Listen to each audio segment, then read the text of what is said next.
going to be live. No, you're going to find everything you just said was live because we had that last time, remember? Hello! Hello, everybody. So did you hear us talking? You did? Yeah, there's a weird random thing that happens between the OBS and the... Anyway, hope you're all doing marvelously well. I see we have... Zach is in Racine in Wisconsin. I didn't know that. Where are you, Anita? I can't remember. Hello in Vancouver. Hello, Aaron.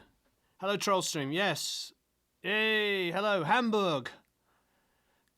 Mixing rock requires use of techniques that can't tailor other genres. Yes. That's an interesting one, yeah. So I think that's something that's worth talking about, is that we're mixing rock and roll stuff. And by the way, I'm wearing my Blue headphones. Shout out to Blue. There they are. Thank you, Blue. You guys rock. As you know, we recently switched over to Blue from... we still use Buyers, don't get me wrong. The DT 1990s are some of the finest headphones. We got the Focal are amazing. But for everyday use, all of us here... Well, I don't know if you have a pair, yeah? Andrew has a pair. We'll get Andrew a pair. Everybody has Blue headphones. And the reason why we do that is we want everybody to hear the same thing. So if I say to Eric, oh, the snare drum's too loud in the second verse, he hears it the same as me. So he has a pair, I have a pair, and we'll get Andrew a pair. So it's good that everybody hears the same way, or at least as well as you can do, because we all interpret differently. Anyway, so yeah, so mixing rock, as somebody just pointed out, hello in Cambodia, Arizona, Cayman Islands, Chicago, Greece. Love Greece, as you know. Anybody that follows me knows I love Greece. Montana, Winnipeg, Czech Republic, London, Cambodia. Wow, Peterborough. I used to live near Peterborough, the glamorous Peterborough. I used to live in Crookham, and nearest town was Fleet, and Peterborough was not that far. Hi, Martin in England, British Columbia, New York. Yes, we all use the same headphones. AKGs, those are great too. Manila, wow.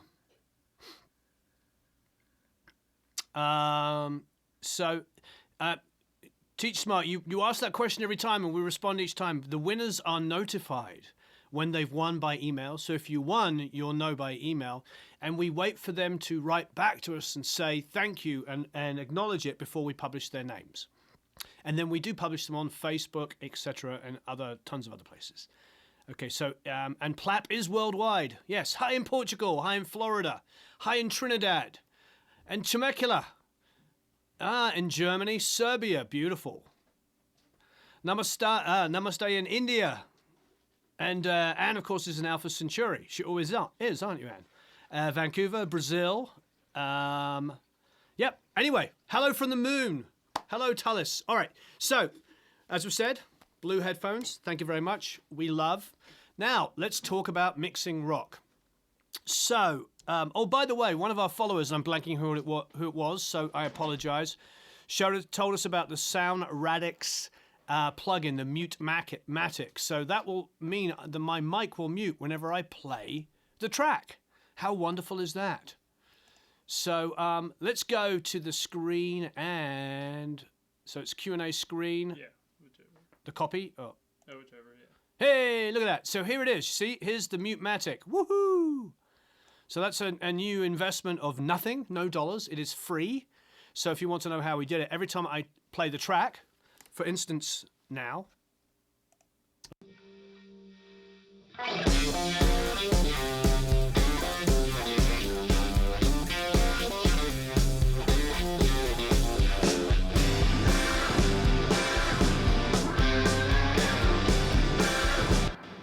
Hey!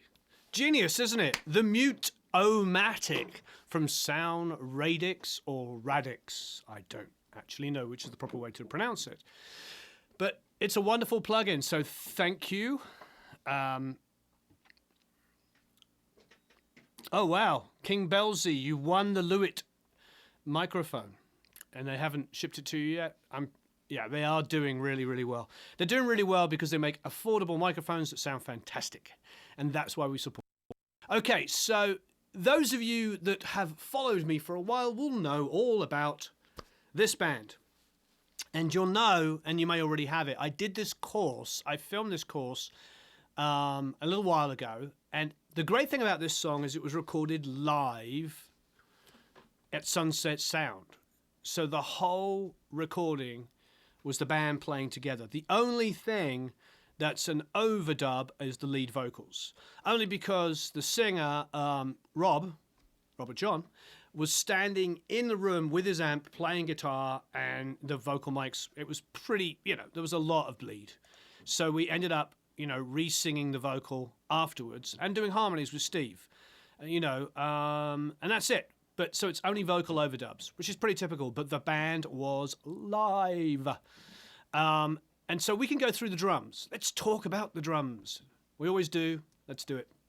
So the great thing about this, no samples were harmed in the recording of these drums. Let's have a listen to the drums.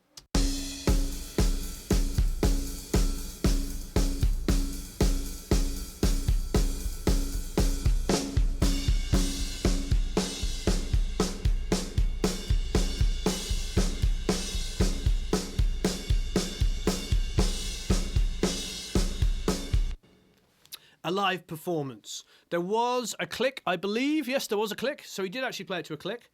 Sorry you're getting error messages, but it's I'm watching it as well. It's coming okay for me at the moment. So maybe you have to restart the old interwebs over there or something. Sorry about that. But anyway, yes, those are the drums recorded live, no editing. If you go in and look at it, it's tight, but it's not edited to within an inch of its life. So this is a real performance. He's tight. I mean, that's not bad. That is not a bad performance. Yeah, it's quite impressive. I mean, even there, he's just getting ahead of it just to get excited.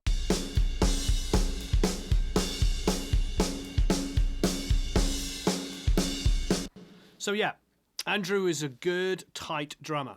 Now, with this, I'm just going to get rid of this plug in a second. So with this is, you can see what we did. We have just a D112 inside the kick.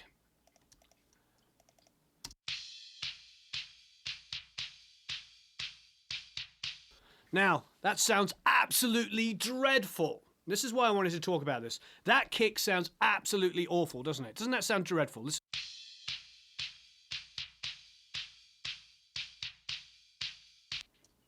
That is the worst sounding kick drum ever. However, now listen to the FET.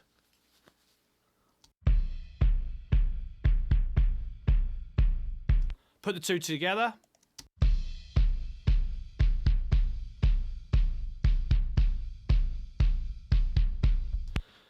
It's a big Bonham style kick, and suddenly it starts to sound like that. Independently, the two elements are absolutely horrific. Now, we didn't use any samples. Now, if I throw in a room mic, let's go for the low and the high rooms. Have a listen to this.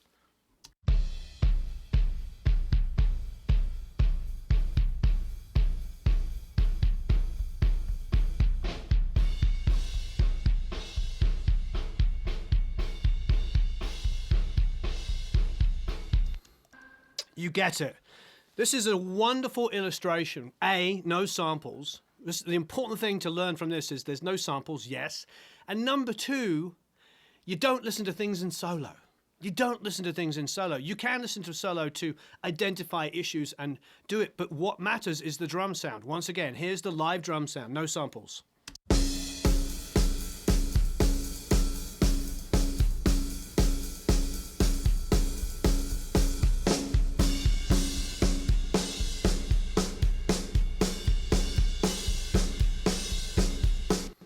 So what you hear is a really good live drum sound. That sounds like a live drum sound. Put it into the track.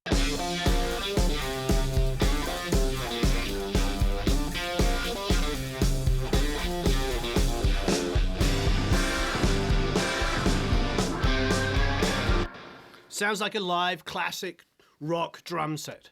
Sounds like something that we're trying to do. The thing about this band is they're a 70s style rock band, and they want to sound like a 70s style rock band. They didn't want to sound like a modern rock band with loads of kind of kicks and clicks and all that stuff. They didn't want all the usual generic tricks. So we had to work hard. We had to work hard. And what that meant was we did things that go against all of what the YouTube engineers will tell you, all the guys that look.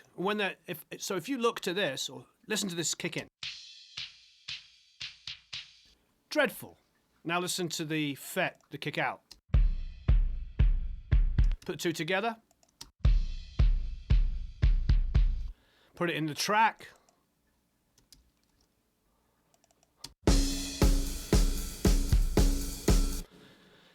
You get my point.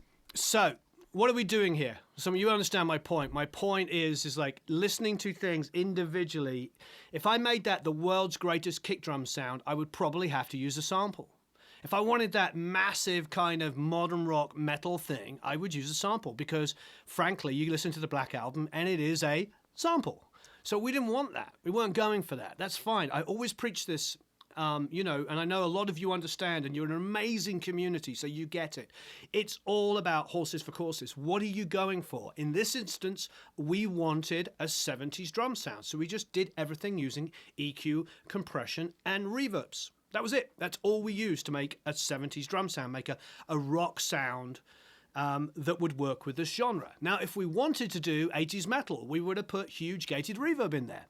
If we wanted to do like modern rock, we would have gridded the schnizzle out of the drums and probably actually never even played them, probably just used program drums. No, if we wanted to do modern rock drums, we would have put so many samples against this to make it sound like that. The point is like, what are you going for? There is no one way to do it. When somebody's telling you you're doing it wrong, it's rubbish. You're not doing it wrong. You're doing it for the way that you want it to be, because you need to learn. We need to learn. I need to learn like 15 different ways to do a job so I can apply the best way to it. So in this instance, this will go against a lot of the YouTube gurus. They will hate this, but listen to this horrible kick. Revolting, makes you want to throw up. Okay, look what I did here. Look at this insanity. I mean, how insane is that? Look at this high boost here. It is insane. Oh my God, the phase shift. I don't care about the phase shift. Does it sound good? It sounds good when it's put against the other stuff. It's not what it looks like. It looks terrifying. It looks horrific. It looks like the scariest thing I've ever seen in my entire life. There's 12 dB of high-end boost there because we weren't getting the clickiness out of this old-fashioned big tubby kick drum, and we recorded 10 songs live. So we turn up in one day. So we turn up at Sunset Sound at 10 a.m. in the morning, load in a full band's worth of equipment, a full drum kit, every single musician, Hammond organ, keyboards being mic'd up, pianos, vocal microphones, 2 guitar amps, everything. Did all of that in the first 2 or 3 hours of the day, and then proceeded to do like 4 or 5 takes of 10 different songs. So you can do the math. That's about 50 different takes with slight changes in setup over 8 hours. That's almost like it's basically just record, stop, listen, record, stop, listen, record, stop, listen, record, stop, listen. That's a whole album done in one day. In one day, 8 hours of tracking time, rest of the time was set up.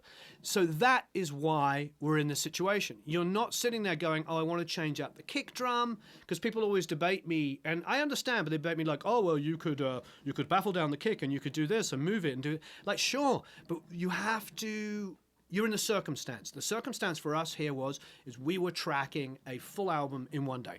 Okay, and we wanted the sound of the room, hence all the room mics. Okay, so look at that horrific EQ.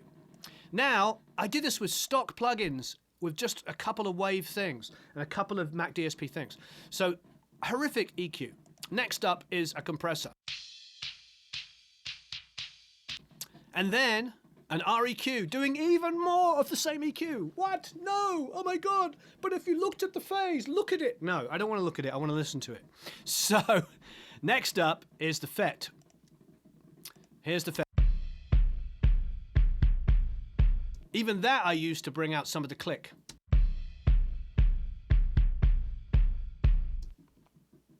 Good question, James. How do you keep the energy going? You move fast, you keep the excitement. I mean, even by the end of it, we were getting a little tired, but I dare you to say which song was first and which one's last. You just keep the excitement going. Okay, so look at that EQ there. Tons of low-end boost. And then high-end boost there, just to kind of make it sit together. And then a compressor up. Another in-the-box free DAW compressor.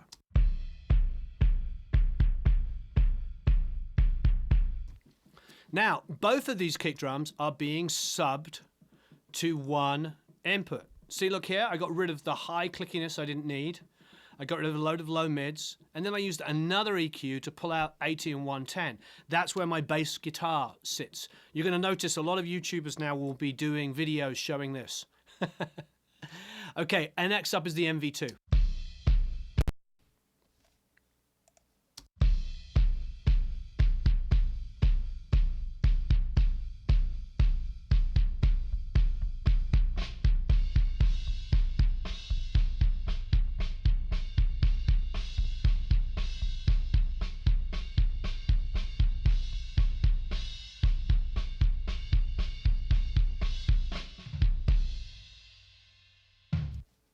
Great. So, what else is going on? You can see that I've got it going to bus 41, which is the sub. But bus 41 is coming out to bus 3 and 4. What does that mean? Okay, let's check it out. Dum-de-dum-dum-dum-dum-dum.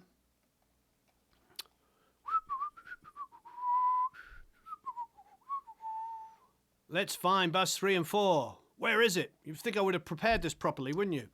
No, I didn't. Let's find bus 3 and 4. Here's bus 3 and 4. So, and it's also going to, not only is it going to bus 3 and 4, it's also going to bus 5 and 6. So, bus 3 and 4, the first one is absolutely clean. So it's just the drum sound. Then there's a crush bus. So let's listen to the crush bus.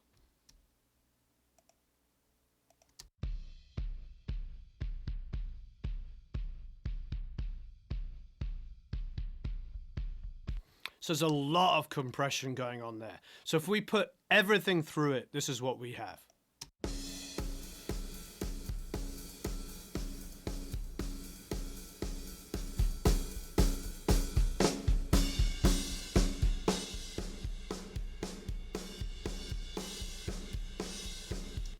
It's an excitement bus. It's total excitement. And then what we're doing is we have got a clean bus, which is just the drums, like this.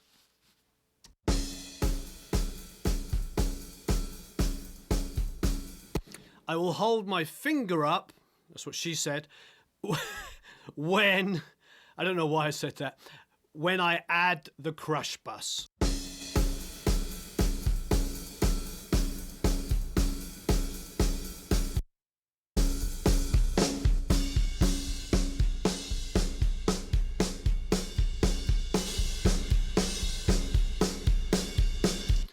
You can hear pretty easily what it's doing. It's adding a lot of energy. Now, a couple of things you'll notice. The cymbal energy comes up. So what does that mean? That means I mix the cymbals a little lower. Simple as that. I anticipate what is going to go on in parallel bussing. When you're doing parallel bussing like this, you're going to bring out a lot of unwanted stuff. Sometimes what I do is I'll just take the kick and the snare and just parallel bus those. And even the energy of the kick and snare will have a little bit of hi-hat bleed, a little bit of cymbal bleed, and so that gets exaggerated. So sometimes I only parallel bus pieces of the kit, like the toms, the kick and the snare. But in general, this is what's important. I think Reed Shippen said this when we were in Nashville a couple of weeks ago doing the masterclass. We did a masterclass for 3 days of Blackbird. It's only for Academy members. We don't advertise it outside of that. It sells out so quickly that it's not fair. We have to. If you're an Academy member, you get first dibs on it. If we put it out to everybody, it would sell out before Academy members could get to it. So so please check out the Academy. Anyway. So we were there at Blackbird, and Reed, lots of guys were asking about parallel bussing, and he's like, get the drums to sound really good. See, one of the disappointing things with a lot of YouTube videos is they focus on things that sort of give the impression that that's the biggest part of the mix. What do I mean by that? Well, what I mean is if we listen to the drums with and without the parallel bus, it's better. The parallel bus is better. But is it life-changing? No, we had to get the drums sound right before creating it. So once again, no parallel bus.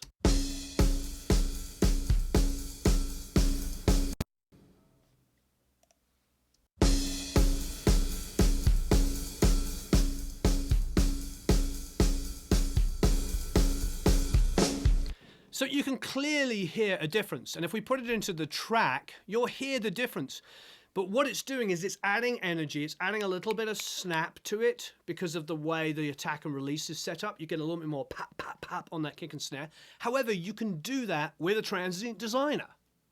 And if you go to our 10 free plugins, you'll notice that there is cheaper and free versions, of transient designers if you don't want the SPL. Don't get me wrong, the SPL transient designer is a game changer for me. I have a hardware version down there. I use the plugins all the time. They're amazing. So you can get that kind of sound that we're looking for.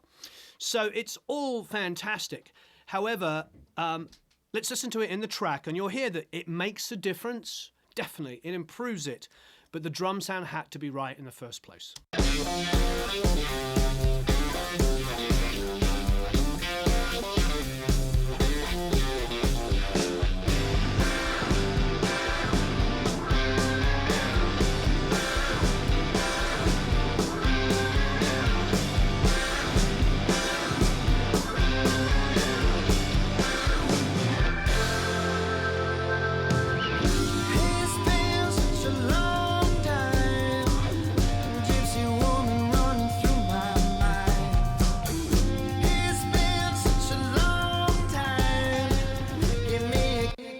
Okay, so it makes a difference. It is better.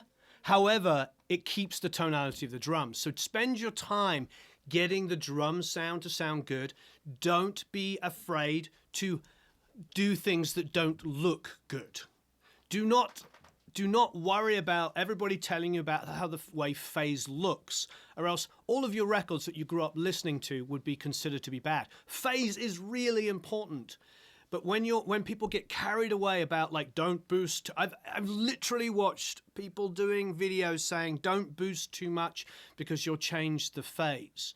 And then you go and look at Crystal Algae or any of the guys that you admire and you look at their EQs and they're like pinned. They are pinned. It's part of the sound is to take the EQ, boost it, and then squash it back in, compress it back into it. It's what we talk about with doing vocal sounds, getting that air, like boosting the high end, compressing it, putting de-essing. Don't be afraid to make bold movements.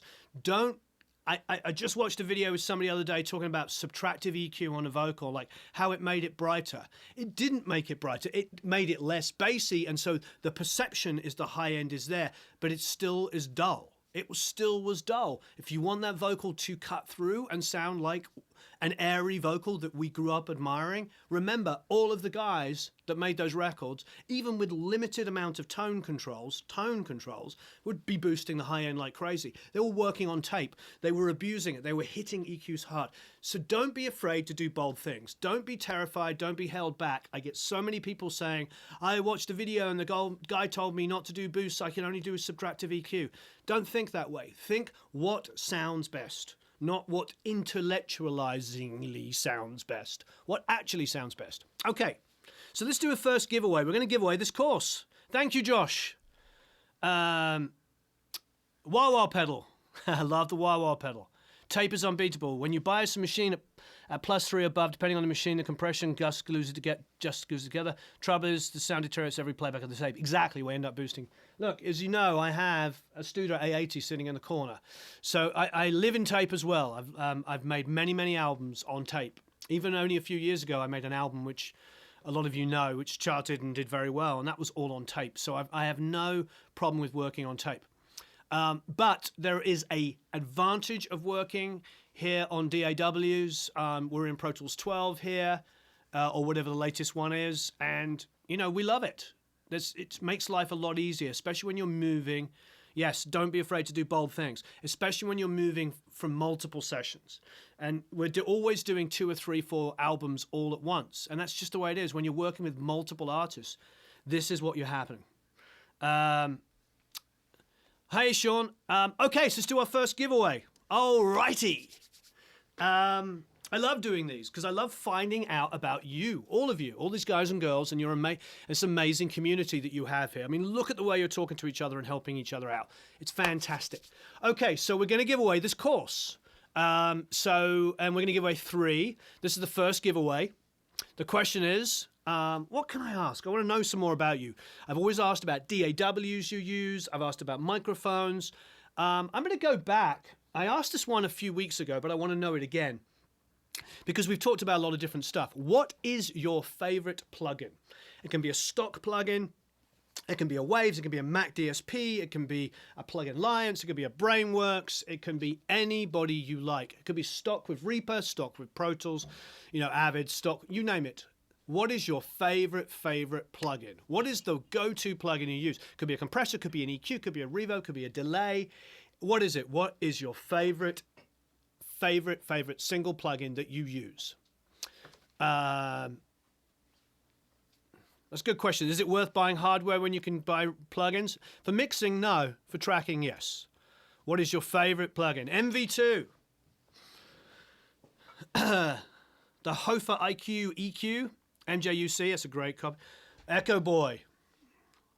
UAD Fairchild.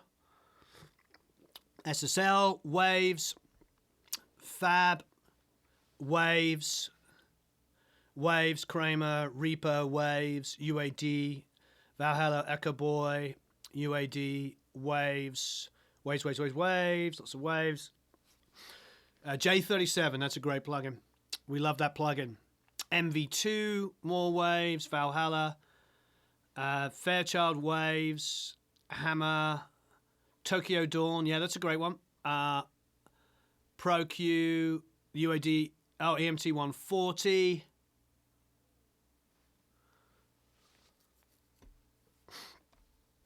Waves, 1073, SSL, J37. Oh, by the way, you don't have a favorite? Well, that's okay. You don't have to have a favorite. SK Note Disto, Sound Toys, Easy Drummer, anything Waves. Oh, we should put up a link, Matt, to the MV2, because it is my favorite. You don't have to agree with me. That's my favorite plugin.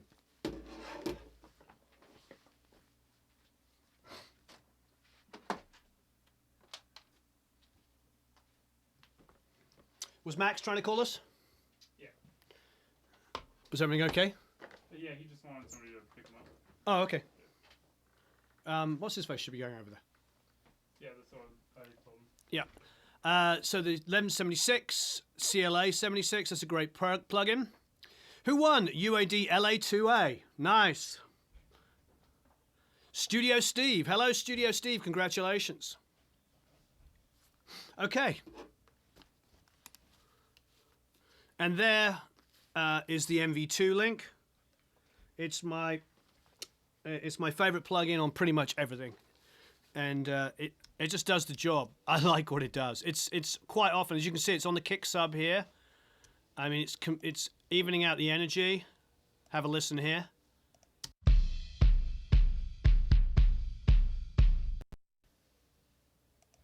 I'm gonna take it off.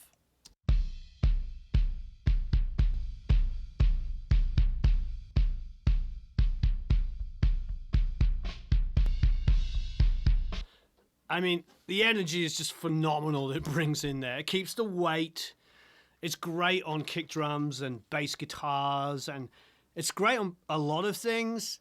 It used to be when I first started, I would started in DAWs, I'd always like set up parallels on everything. You know, all of my favorite mixes, like Mark Endo would parallel vocals for energy on a mix. He would always do these great things. And then this came along. And it just, it does that for me. It gives me the low-level information, brings it up, gives me the transient, squashes them back down, and just controls it and adds energy. Here it is on.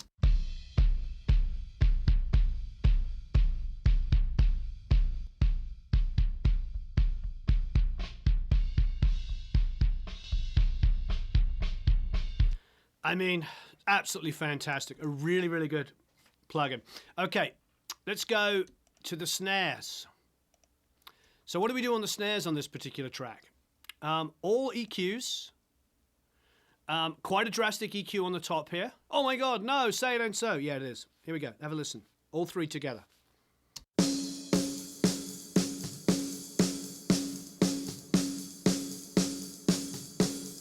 Let's turn off the reverb.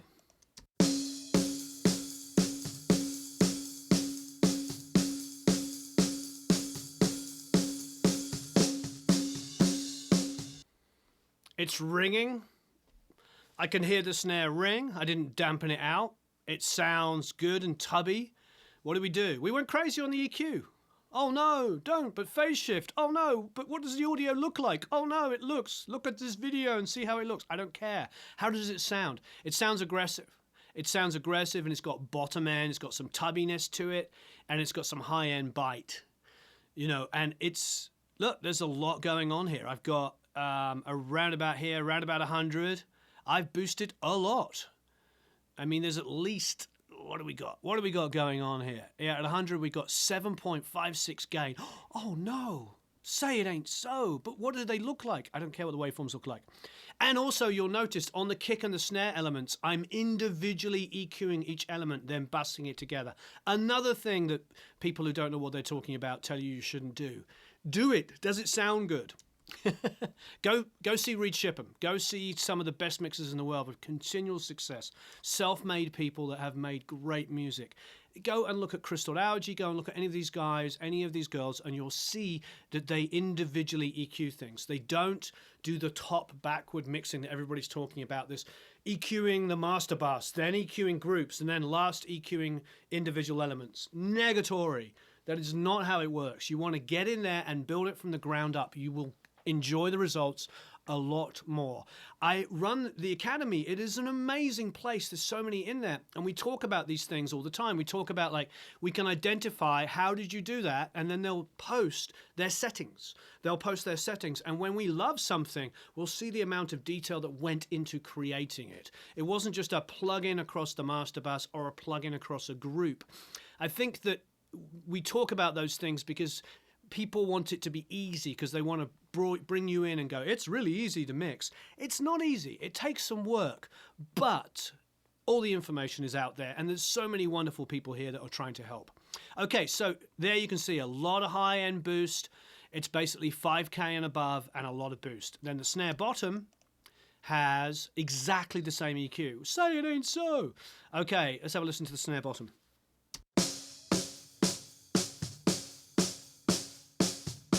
We'll add the top now.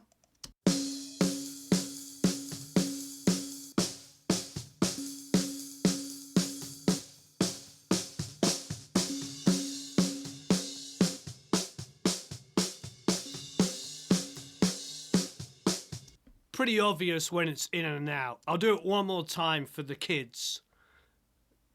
Starting with just the snare bottom, then we'll add the top.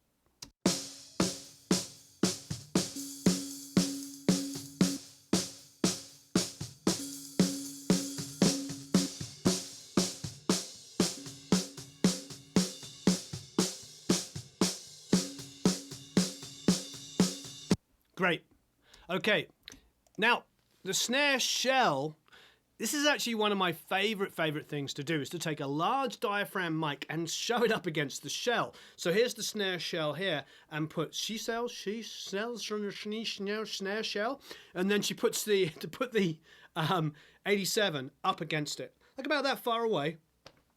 For single hits with no other drums being played, it's the best snare drum sound you're ever going to get. By far, just an 87 or a large diaphragm up against the snare, just for a single hit, it sounds marvelous. It's like the best snare sample you've ever got. Try it out. As soon as you put the drums in, you guessed it, there's a lot of bleed. So I'm going to play it, first of all, without the gate on. So here it is.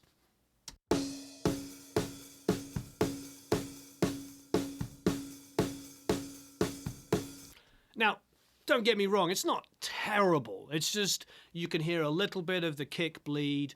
You can hear a little bit of extra hi-hat. So what did I do? Yes, you guessed it. I gated it. So let's start with the gate off, and then we'll turn it on.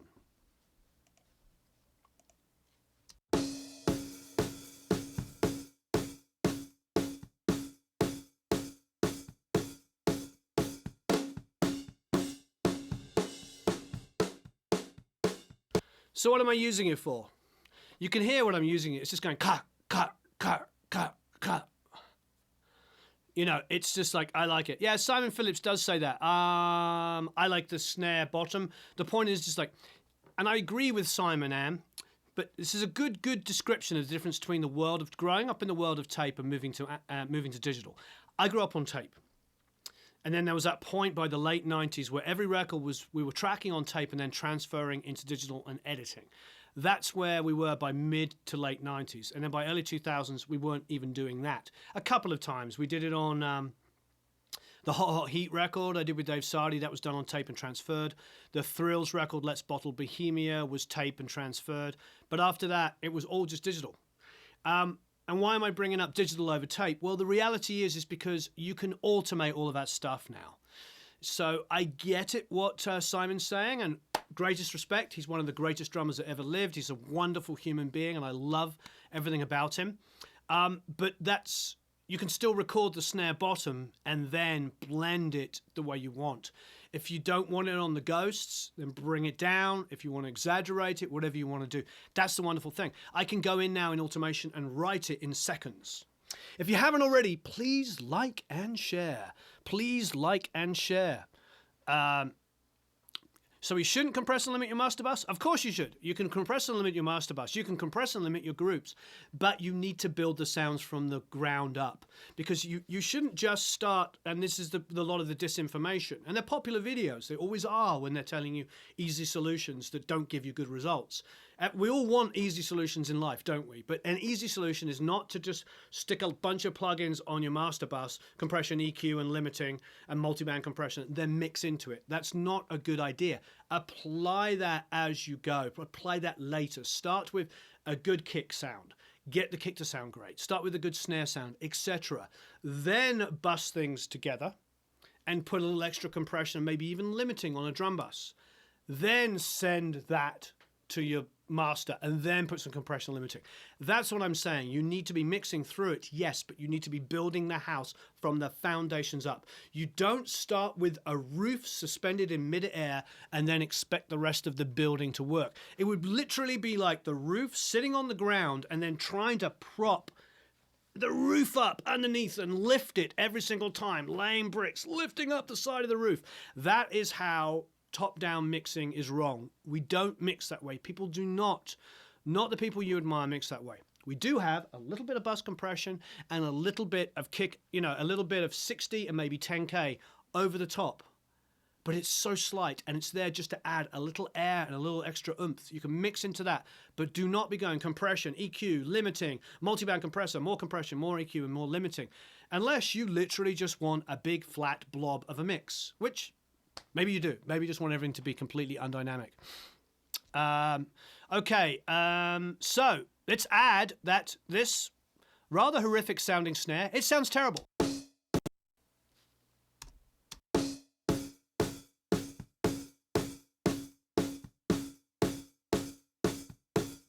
Dreadful. Put it in with the other two.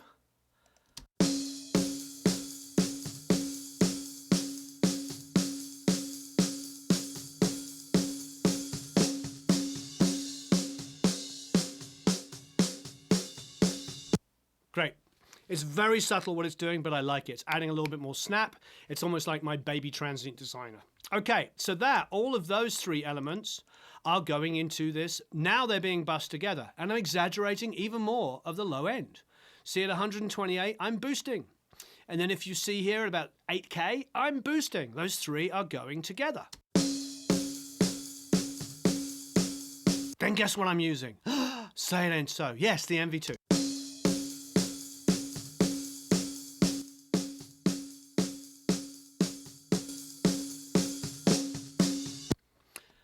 It's just great. It's great for bringing up that energy. If there were grace notes in this snare drum, going back to Anne talking about grace notes, and it would be fantastic. Now listen to what's going on with this build and see what the MV2 is doing.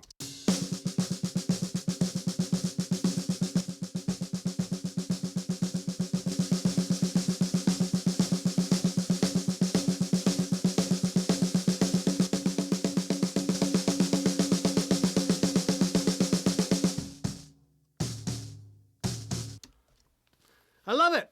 I love it. And it's dumb. It's dumb. It does the job. It's 2 freaking controls and an output volume. It's dumb. And I like dumb. One of the misconceptions, and it was always growing up, when I remember, and if there's anybody who remembers making music, late 80s, early 90s, as things started to cross over, as there was, those of you may remember, when there was a period when it was like ADATs and 8-track cassette players and a lot of like 1/2-inch and 1-inch tape machines. I had a 1-inch MSR 24, which is a 24-track Tascam machine. If you remember that world, there was always the go to the big, the big music stores, not the pro audio stores, but the big music stores, and get like boxes that had compressors and limiters and EQs and all this stuff built into one with literally 100 different controls on the front. And they were like £1,000 or $1,000, and you would aspire to it. Then, as a musician or an engineer, you go to work in a quote unquote commercial studio, a real studio, and you looked around and you were like, wait there, an LA 2A, 2 controls. You're like, an 1176 input, output, tack, release. But you were looking at all these things in your local guitar store that had 400 controls on it, really super fiddly, and just like had little buttons, and you had to hold that button with this button and that button and over there, and the LED meter had to come on here, and then it had to go and blah, blah, blah, all this crap. And you would just spend hours thinking that you were an idiot. I used to think I'd buy these things or I'd play with these things at friends' studios, and I'd be like, there's 200 controls on this contraption and I can't get it to sound good. And then I finally went to like Metropolis in London or Abbey Road or Olympic, and I'm like, whoa, wait there. All these great engineers are using things with 2 controls on them. So dumb is good. I like things that you can reach for and sound good straight away. Okay. Lovely. Okay, so let's do another giveaway. A giveaway for this course. We found out what your favorite plugin is. That was absolutely amazing. And if, by the way, please like and share. I really appreciate it. I'm going to write that. Please like and share. Hey. Okay.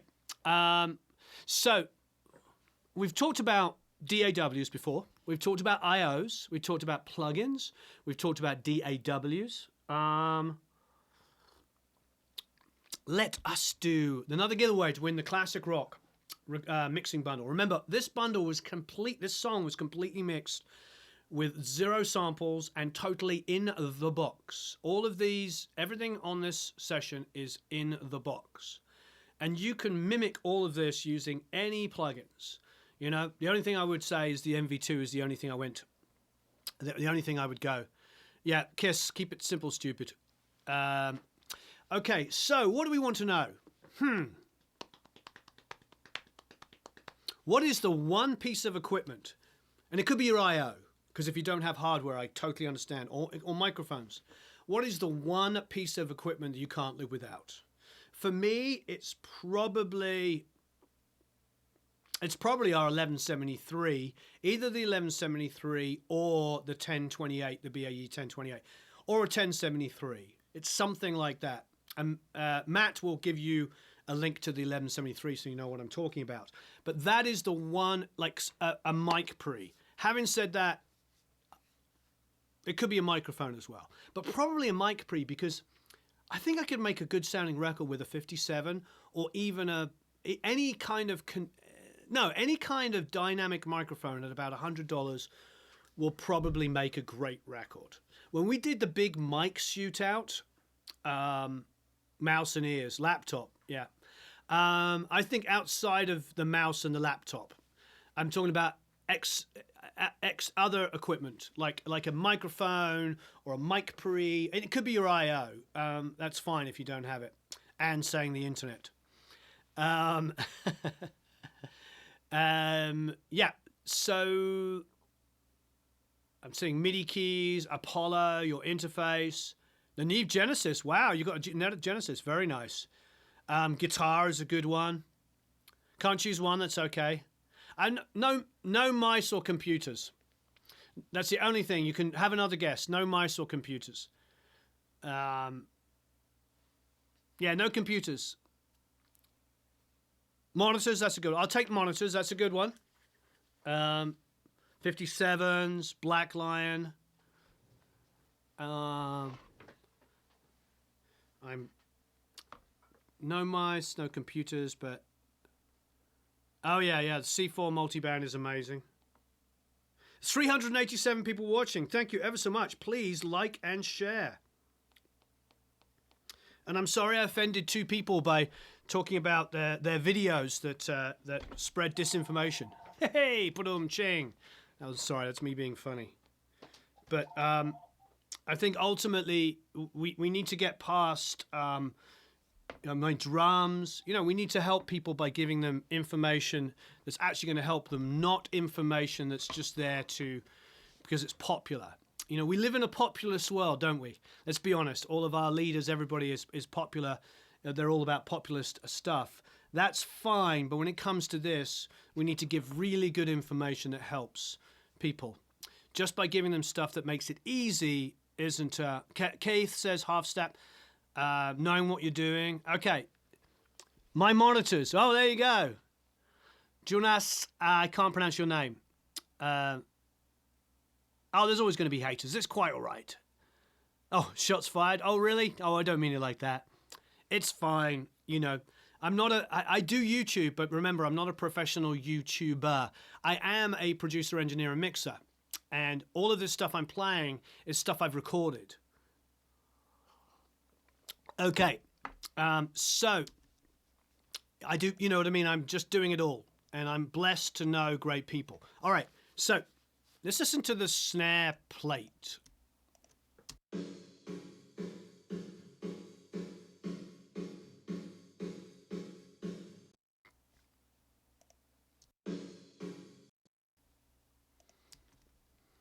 Too much rock and roll.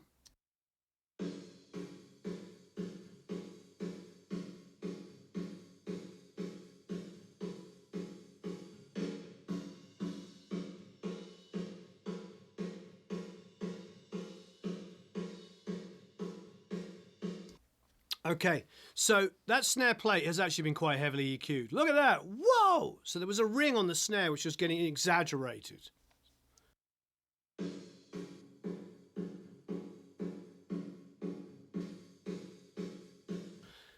So I'm using it to bring out a little bit of air on the snare. It is also, as you can tell, adding a bit of hi-hat, but I don't care. Oh no. This is why listening in solo can be a little devious for you. But if you hear it with the EQ off,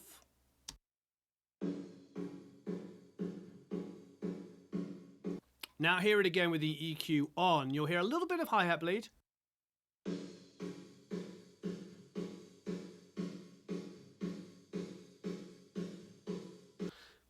I don't care. And then you can see that there's a cut at 771 and 262. Those are 2 areas that were giving me a little extra oing, oing, oing I didn't need. I didn't mind the ring. I don't mind the ring, don't get me wrong. But I didn't need as much of it, so I cut that. Then the other EQ here is just getting rid of the low lows. I don't need too much bottom end. Now, that isn't a reverb. That is a plate that was printed at Sunset Sound. It's their plate. I believe it's an EMT 140. I believe. I could be wrong, but I believe that's what it is. So I like that. I really, really like that. Don't get me wrong. You can use the UAD one. UAD make great plates. It's really, really cool. But the reason why, you might be thinking, why is he cutting 119? Because at about 120 is where I was boosting on the live snares. There is no one price. It really depends on the session.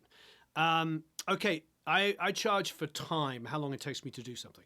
All right, so, and you just have to value yourself based on your own time. So anyway, sorry, I just wanted to answer that question because he asked me several times. Now, 120 is where I was boosting a lot. You can tell on the live snare. Look at this. See there, it was 109, so all of that area, 110, 120 is being boosted. And it's the same for the snare top and snare bottom. So I was doing that quite but then on the play, I'm actually getting rid of that area.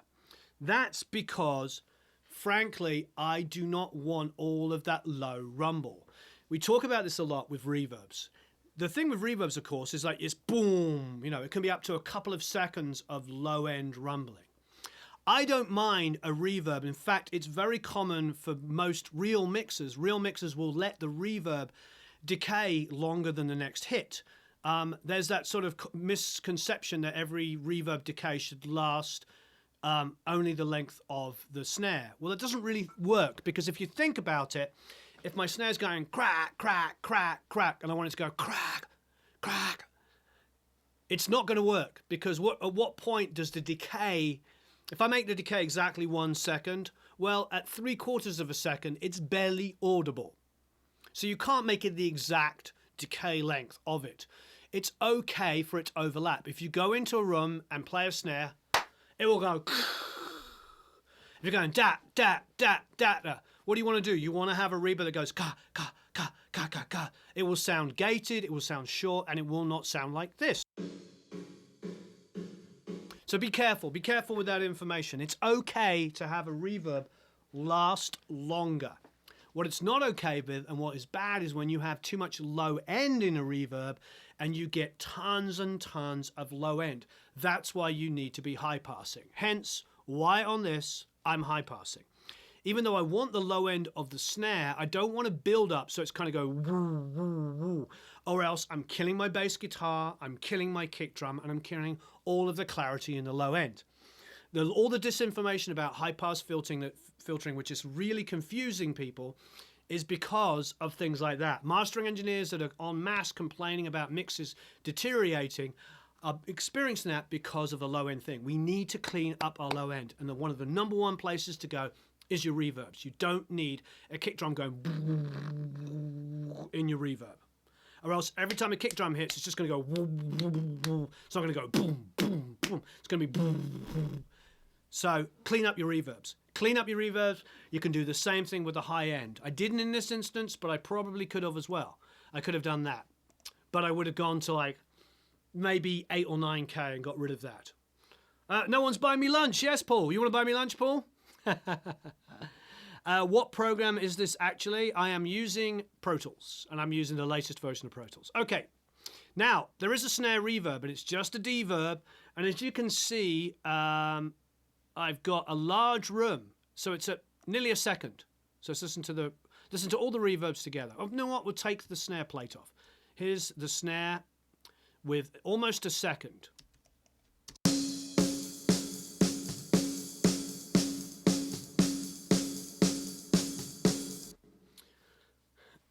So that's a second worth of reverb. Now, if I went to the information that's currently around now, which means don't make it go any longer than the hit. Let's have a look. What would that be? It is about it's about half a second. So let's bring that down to, we'll make it exactly 548. Oh, 0.548. This is what you do with live streaming. Okay, now let's have a listen.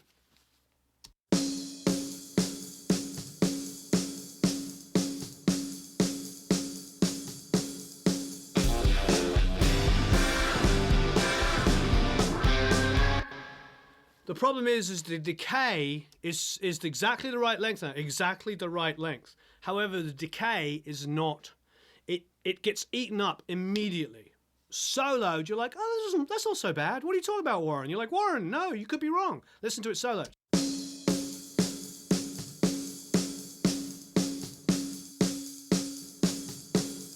And you're like, no, Warren, I think you might be wrong. Okay, cool.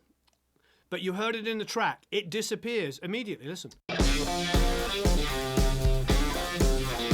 Where's the reverb gone? Where has it gone? Okay. So now let's go back to that just under a second. Okay, where we had it. Now listen to it. Soloed.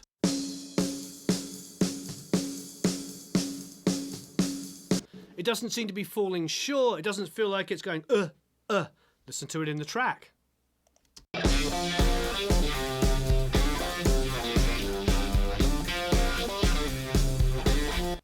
Feels balanced. It doesn't actually feel like there's a ton of reverb on it. It doesn't matter. It's so low. You're like, oh, there's a lot of reverb, and it's a second long, and it should only be half a second. I heard that you see what I'm saying. It's like you have to use your ears. Mixing is definitely some elements of science and technique, like knowing like attack and release times and setting them right for compression is good. However, when you hear guys going, I always set up the attack and release in time with the song, bear in mind that doesn't really make sense because a vocal is not sung on a beat. So if somebody's trying to imply that they're setting up something perfectly on their mix bus to go one, attack, release, okay, here's a track. It just doesn't work. You can't set up a short enough release time or you'll have to do it every 16th note. And if you did that, your master bus would go, it would pump like this and it would sound like absolute crap.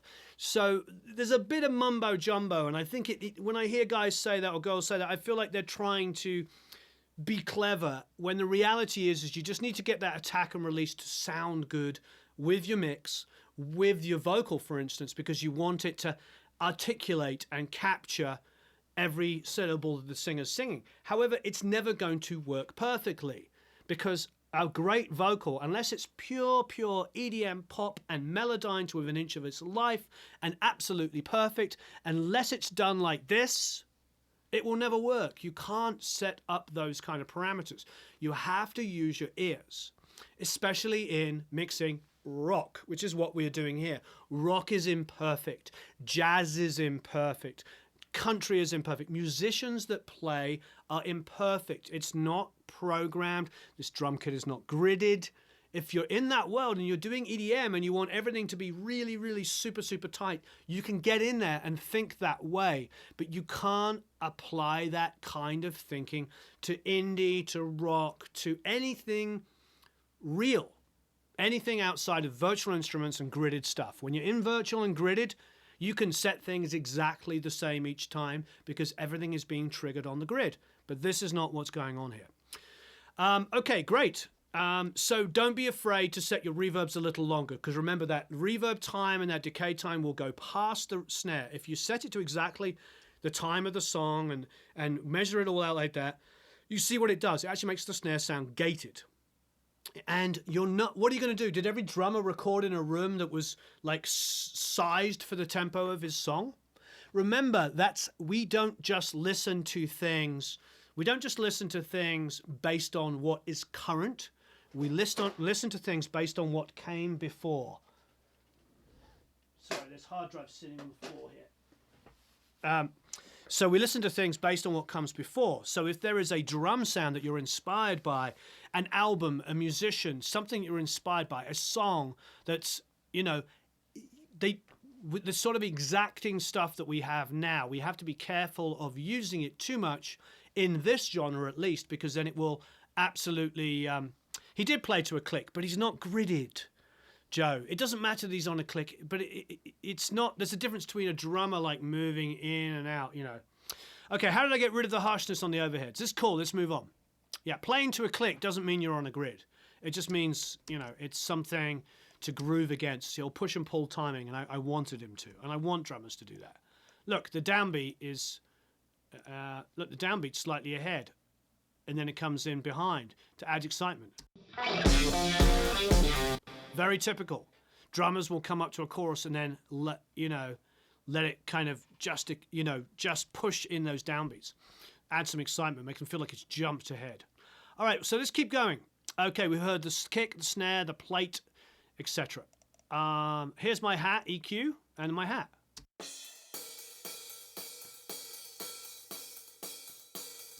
Now, here's an interesting point. I don't always go as aggressively high passing on the hi-hat. I am getting aggressive on this. I am doing this because there's no kicks and snare samples. There's nothing to support and make the kick and the snare eating up some of their energy. So I am creating as much room for that kick and snare as possible. So I will get more aggressive. You don't have to be as aggressive sometimes on some of your EQs of your overheads and your hats when you have a massive kick and snare sample, which is this big in the middle of it. You know, they are taking up so much energy. Here, there's a more of a finite balance. I'm getting a little bit more aggressive on my EQs because I don't have any support from samples.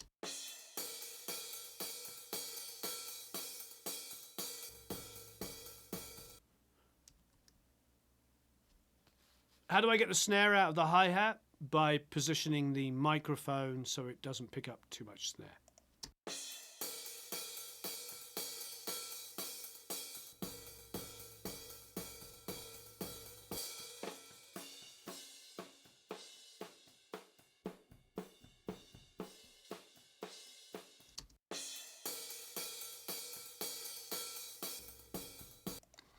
So you can see with the clearly here when the EQ's on there, a lot of that low mid from the snare is just going. Yeah, low cut, high pass.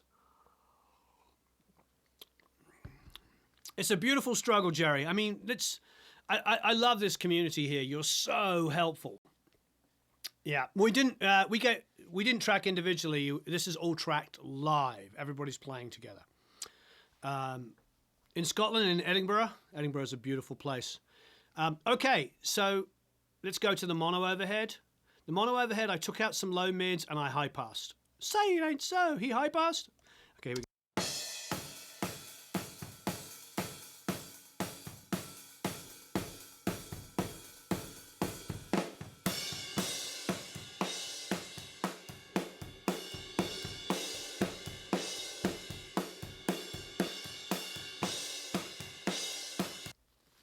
So you see what's going on there? I mean, you can hear, I'll play it again a couple of times, but listen in, you can hear some of those low mids went. And why did I do that? Listen to the toms and you'll hear why. Here is it bypassed.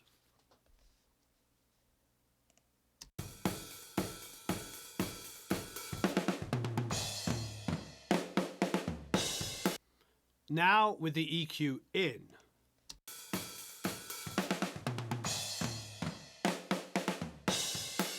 Again with the EQ in.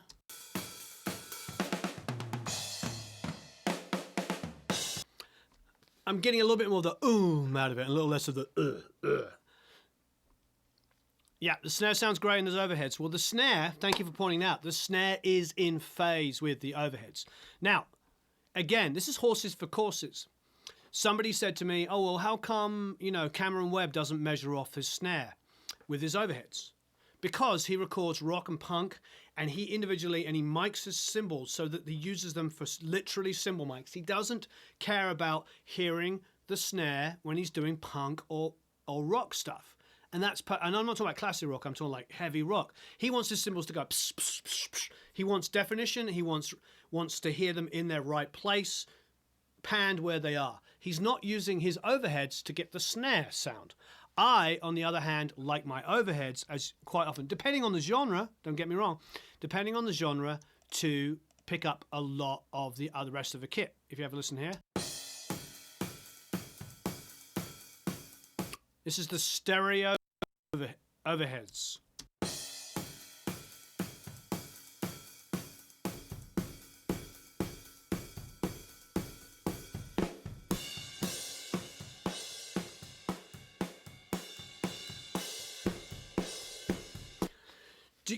Does that translate okay? You hear this,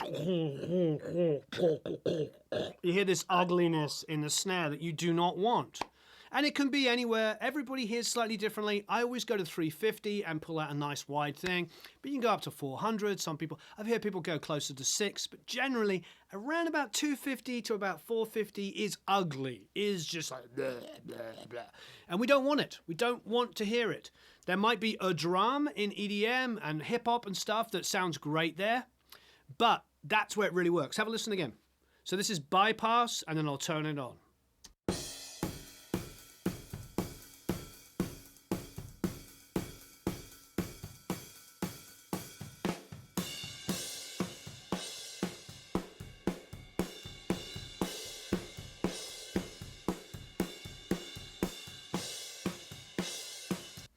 So you see, it's just removing the ugliness. Now, don't get me wrong. I have some people debating me, oh, I always go to 250. Somebody else says I always go to 400.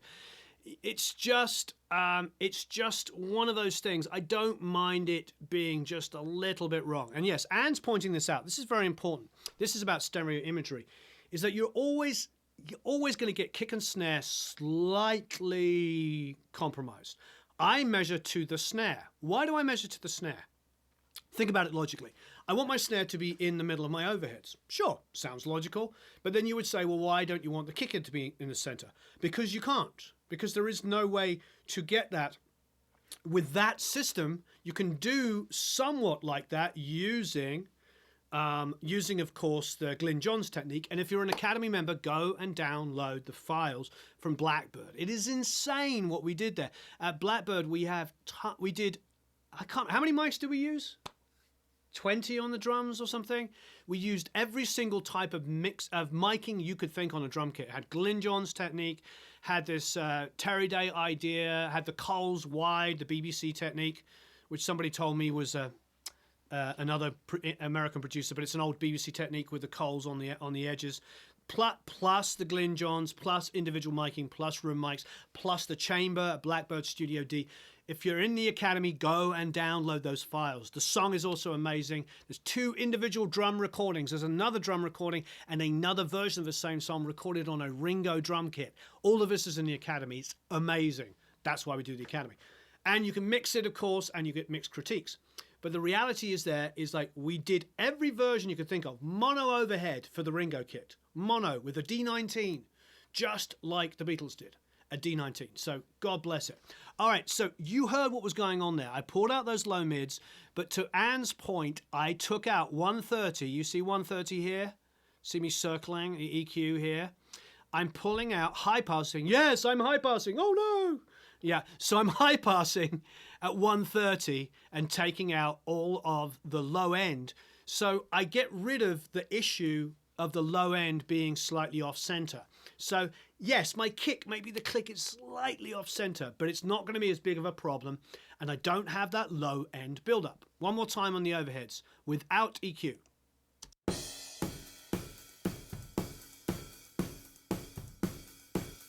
Now with EQ.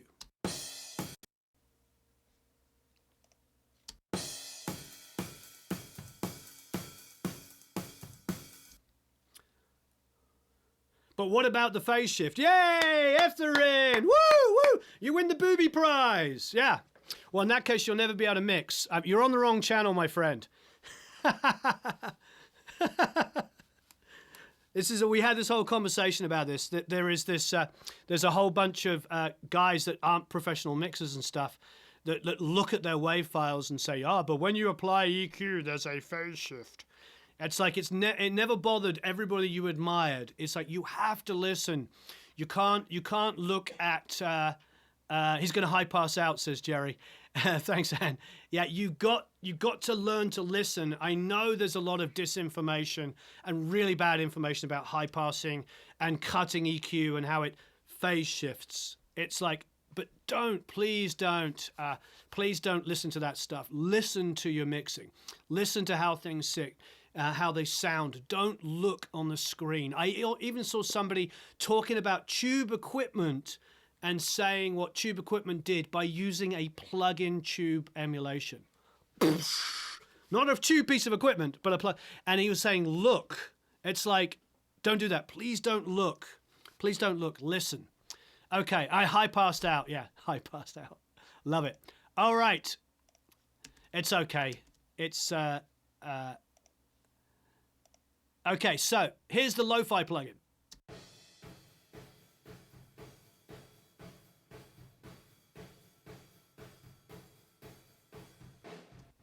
Which has got the tiniest amount of saturation. I was using it to eat up a bit of the high end. You can use saturation just to eat up a little bit of the high end distortion. I'm glad I'm cracking you up. I think there's phase issues of all kinds of stuff. But you just have to go with what sounds good, not what looks good. Okay. And, yeah. And then, yes. Plaptacular comment. Yes, it was really good. High passed out. All right. Now, the EQ I'm applying to the room is very typical and very similar. Some low mid cut, some low end. I don't want the kick drum just going woom, woom, woom in the room. So I'm, yes, you're guessing it, high passing it. What did I do? I added a Reverb. Here it is.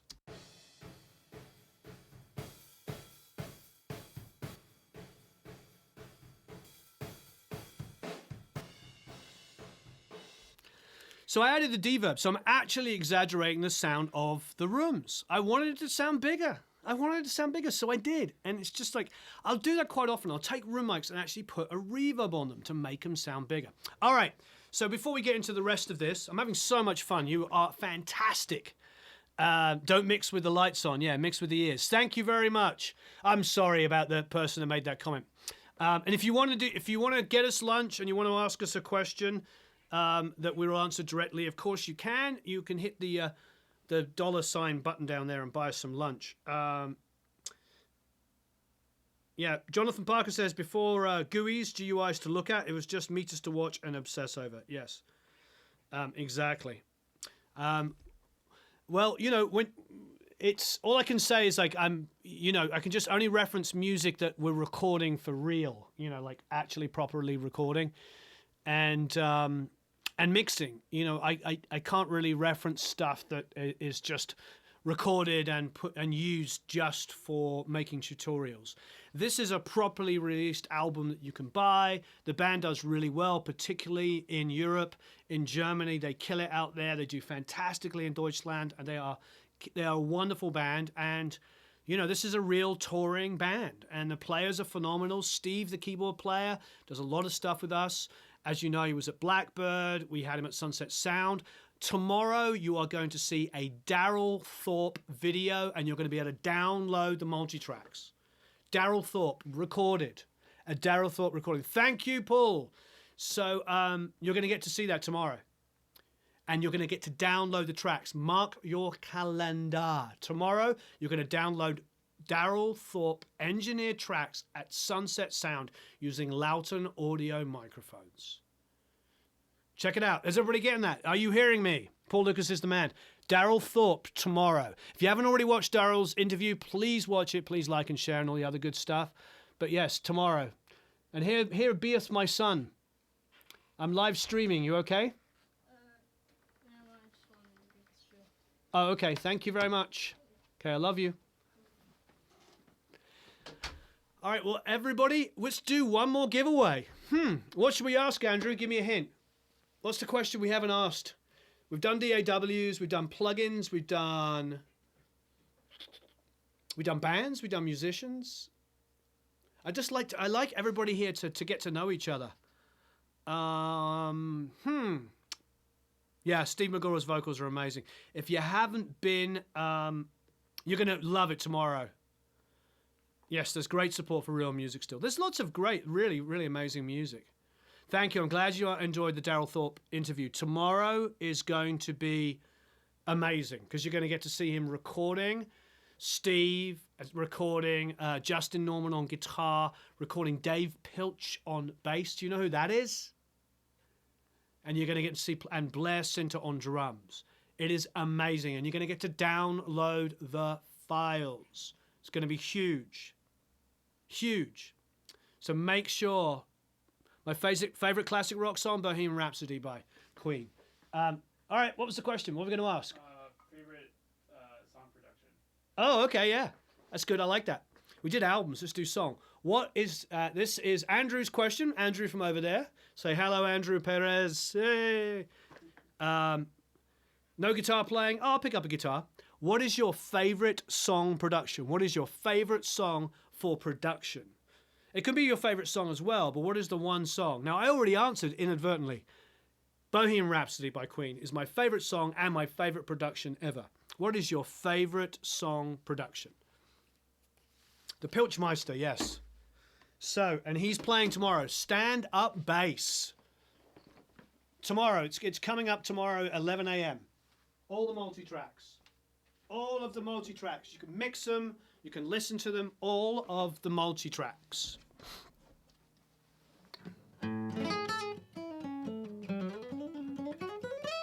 So what is your favorite song production? Bohemian Rhapsody, Roundabout. Logical song by Supertramp. Every little thing she does is magic. Asia. Song. Owner of a Lonely Heart. Stairway to Heaven. I Can See for Miles. Great one, Stu. Don't Stop Me Now. Masterpiece. Comfortably None. Another masterpiece. Deacon Blues. Great one. You saw the whole of the moon. Great song. Oh, Life on Mars. Senses Working Overtime. Wow, we have some taste here. Dark Side of the Moon. Whiskey in the Jar. Nice one. China Girl. Pump Jeff. Yeah. What is that riff? I can't remember. Joe's Garage. Owner of a Lonely Heart. Smashing Pumpkins. Precious Things. Tori Amos.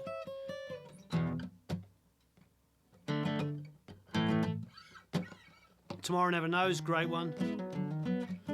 John Mayer, the show must go on, great one. Pink Floyd, Eclipse, More Whiskey in the Jar. Goodbye Pork Pie Pat by Stanley Clarke. Goodbye Pork Pie. Doing that.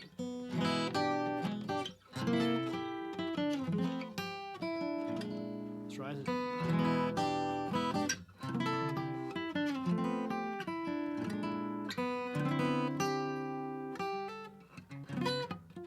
What else? Good Time, Bad Time. Hey 19, Steely Dan.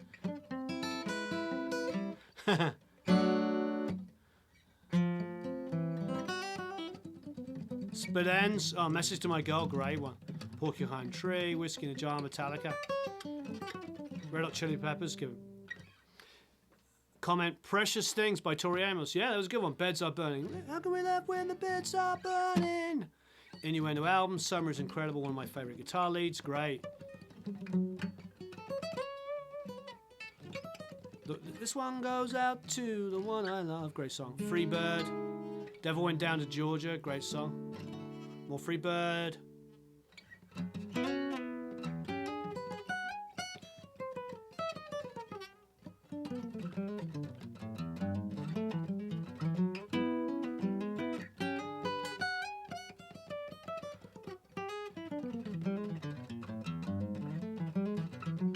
What kind of guitar is it? It is a Yamaha LL16. It's my main acoustic guitar, my main recording acoustic guitar.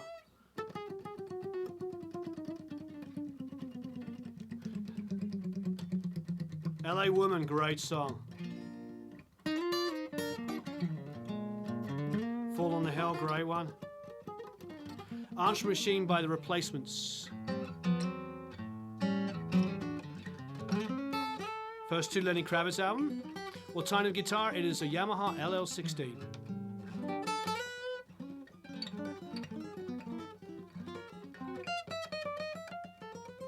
Don't Bring Me Down, great song. Woman in Chains, great song. Hawkwind Levitation, yes!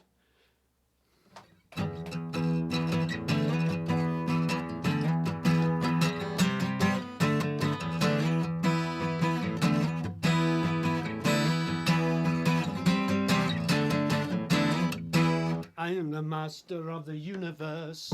That's for all the Hawkwind fans out of there know what we're talking about. All right, let's get back to the rock and roll. Okay, so we've pretty much gone through the drums. We talked about, talked about a couple of things that are important, like the lo-fi, using a tiny bit of saturation here just to soak up some of the high end in the room mics. I did that with all of them. There's a mono Coles mic here, which is actually sitting in front of the drum kit. Let's have a listen to that.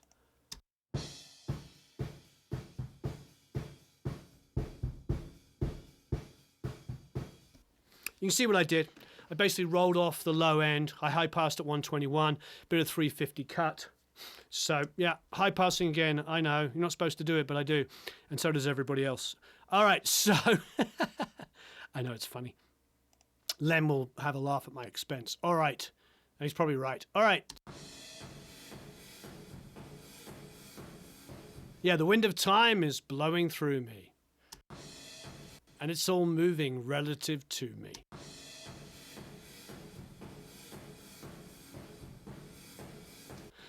All right, so the talkback microphone is just a 414 stuck in the middle of the room to pick up everybody talking. They weren't individually mic'd. A couple of them obviously had vocal mics. But generally, I just throw it up in the middle of the room, I squash the schnizzle out of it, and then print it so I can use it also as a mix tool. Listen to it, it's great for energy.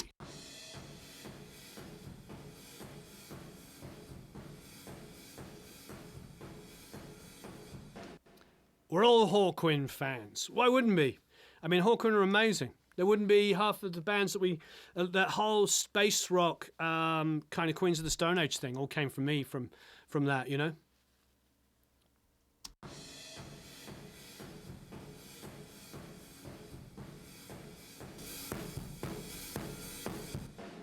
So it's subtle, it's in there, it's low, it's not being very, very loud.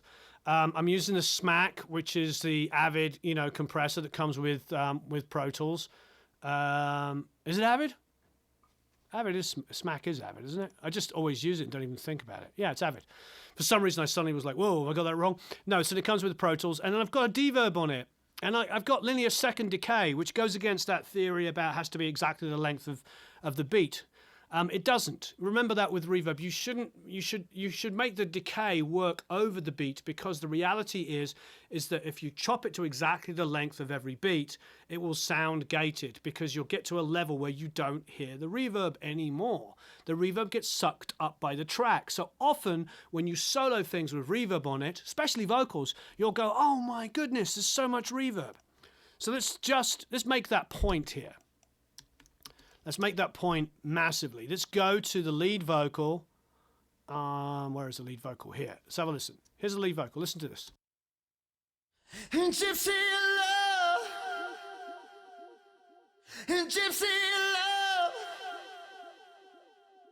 gypsy love.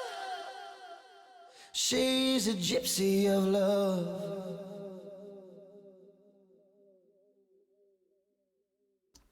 So, yeah. Oh, thank you. Yeah, please like and share. Thank you, Eddie.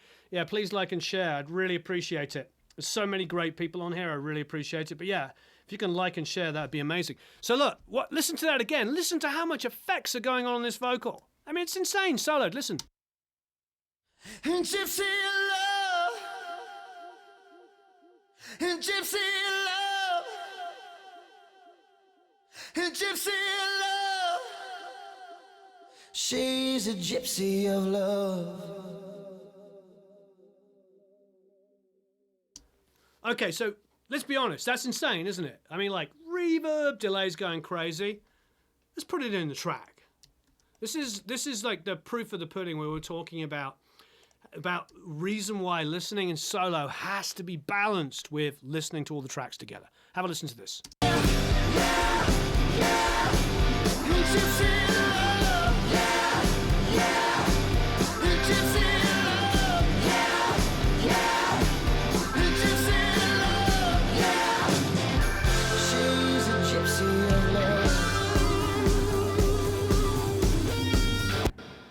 Okay, look. So you saw how much. Let's go back. I'm not changing anything. I guarantee I'm not touching anything. Go back and listen to how much effects are on it. She's a gypsy, gypsy love, gypsy love, gypsy love. She's a gypsy of love. So it's insane. So much stuff. Now, one more time, just to make the point, listen to those effects get sucked up. So this is where it's okay to go crazy and not just listening solo. Be bold. Mixing is about being bold. It's not about going, well, I had to subtract at 0.3 dBs because I didn't want to affect the phase relationship. And I don't hyper. You got to be bold. Be bold. Do bold things. You just heard how much insanity of effects are on it. Now listen to in the track.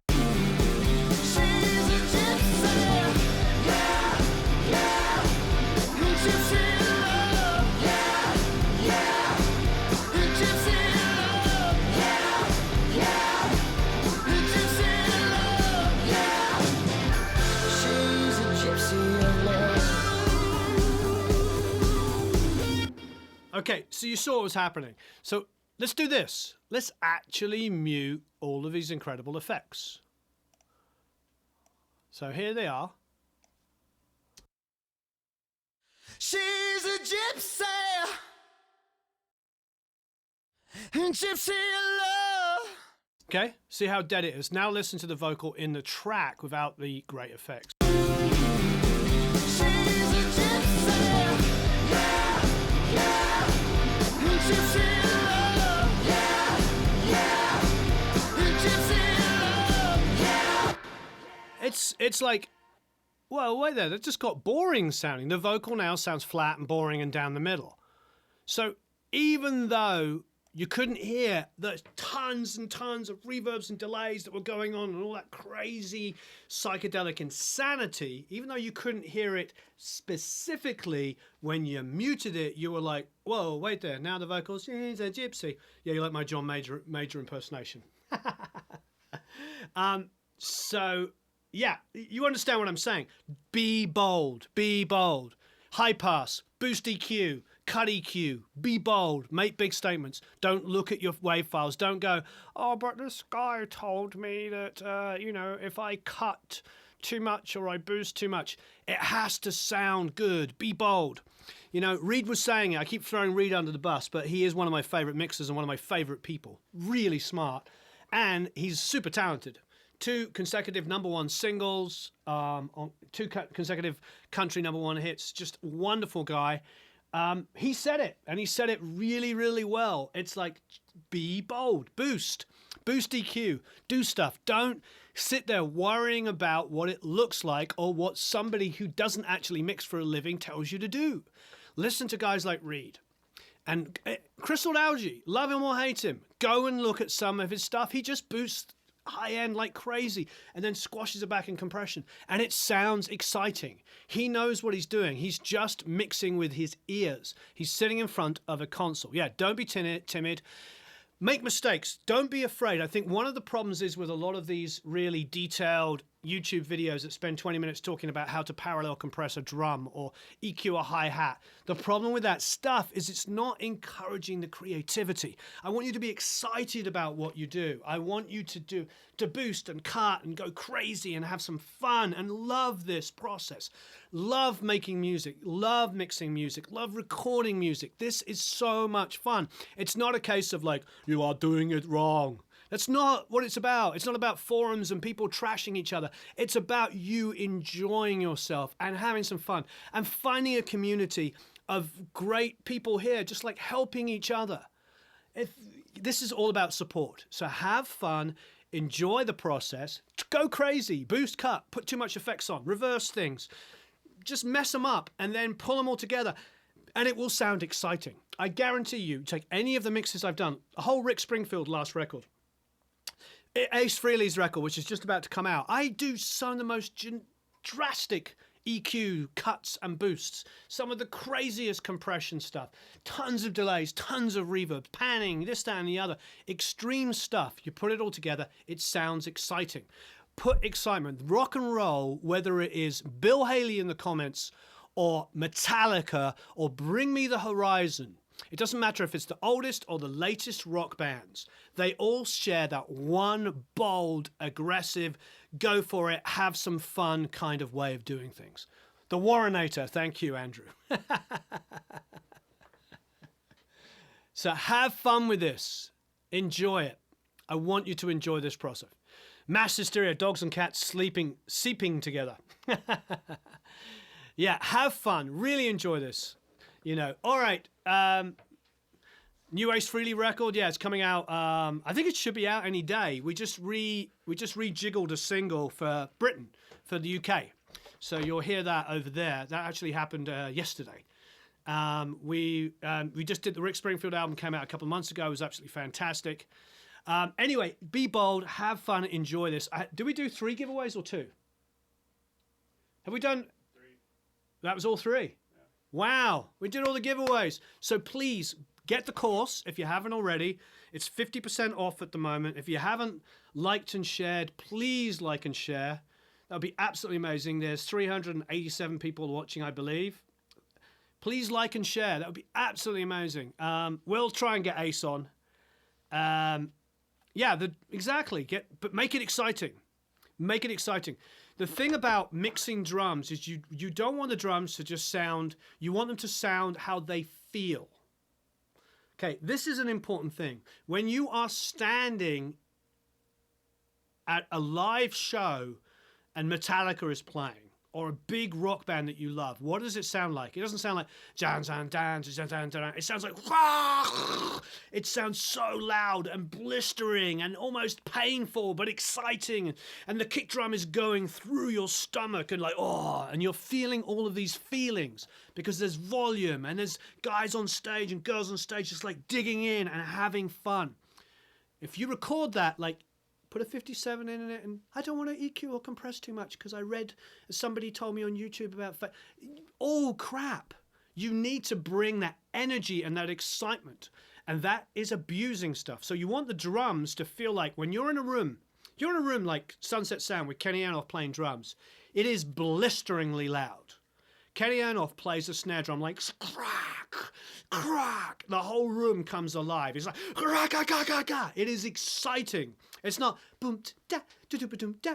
So if I put some microphones at Kenny and make sure I'm not clipping and I don't boost any cut, any EQ, and I make it all pretty, it won't sound like Kenny Anoff. It needs to sound like the excitement of it. So I exaggerate some EQ.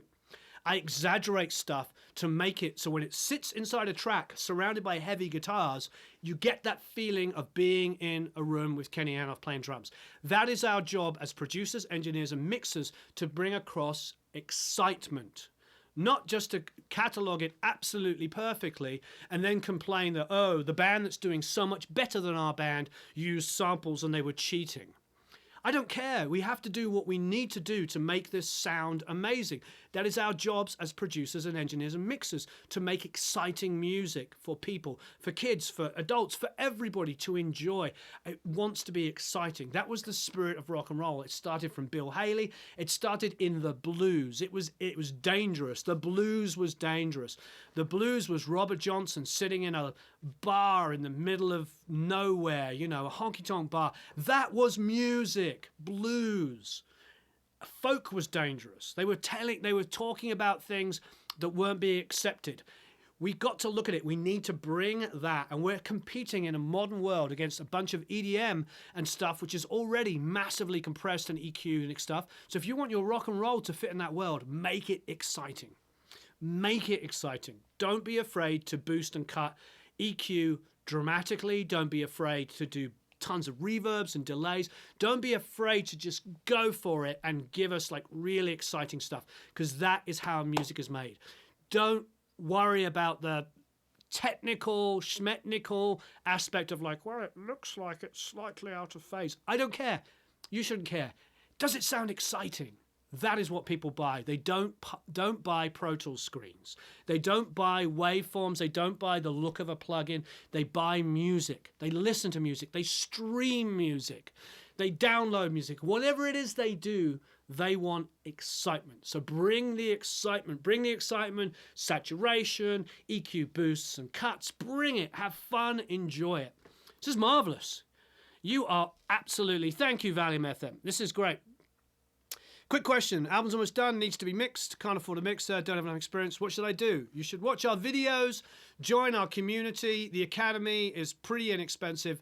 And mix songs and help each other out and be involved. It's all about community. You absolutely rock. We have 257 likes. Can we get that up to over 300? Because we have over 300 people watching. Can you please like and share? We have 270 likes now. Can we get that up to over 300? If you're watching, please just hit that like button. It helps us, because then YouTube says, oh, people like this video. So please like and please share. You all rock.